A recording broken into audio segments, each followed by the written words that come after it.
omuganda yagamba nti obuzabuza nga afukaana aba okufutanka okudingadinga okuto kwegamba wanki nti ogere nti omuntu asobole okukinyonnyoka akitegere bulungi okudingisa ekisookera ddala nga sinababuuzaako nze Jennifer Full-Figure Child City Ampalana ndi musimi wa Ssaabasajja Kabaka Luke Army mpitibwa Ssa ekyo nakyo kisiiwa abantu tekibaluma bulumi naye kibasiiwa lwaki mubonna lwaki yagamba ekikaze ekyo yaera Katikkiro tukola bubi era bijja bigereke omukisa tegweta koona Katonda kyategeka nga kikyo ne bulibeera dde ogenda kukifuna. You will receive your package from God. Buli ajja ku nsi kuno alinako destiny ye n'enteekateeka ze. Mulekeraawo okuluubirira ebintu by'abalala. Mulekeraawo okukwata favor z'abantu, success z'abantu ne muzinyiigiramu.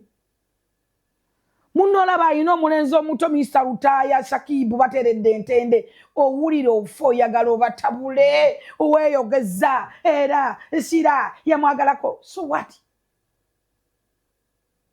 Mwenna abasajja bavuma Shakibu mbadde mu mukwano ne message tuziina kamubeere mu abakazi abali mu muvuma mbadde mu mukwano Shakibu ali taken tali available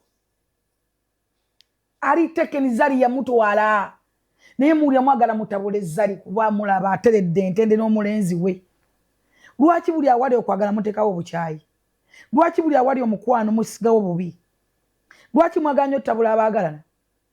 Olw'okuba temulina babaagala muli awo mwevaako. Otunulira ebisodookiyo ebivuma omuntu, ebisodookiyo ebiwemmenneku nga kiri awo ne famire yakyo yakyegaana. Shakibu si musiyazi. Gwoweereza message buli nnaku Shakibu si musiyazi. Iwe musiyazi. Ate Shakibu bawa Zali. Mwagala kudisorganizinga Zali atandika okunyiga era Zali nkugamba ebigambo bino. Toba life failure obudde. Toba tunulako kucankanya ebbaawo. Respect your husband. Kubanga gwe tumanyi. Mr. Rutaaya. Naffe tumuwa ekitiibwa because of you. Tobuliza ba life failure abo ba refugees. Ababundabunda. Bazaala obwana bwe baliyako babi ne bazaala obwana balina trauma ku bwongo bali awo tebamanyi kiddako. Busente bwa kwine buzze. Ne bazaala obwana obw'okutunda. Download the Salt Media app from the Google Play Store and the Apple App Store.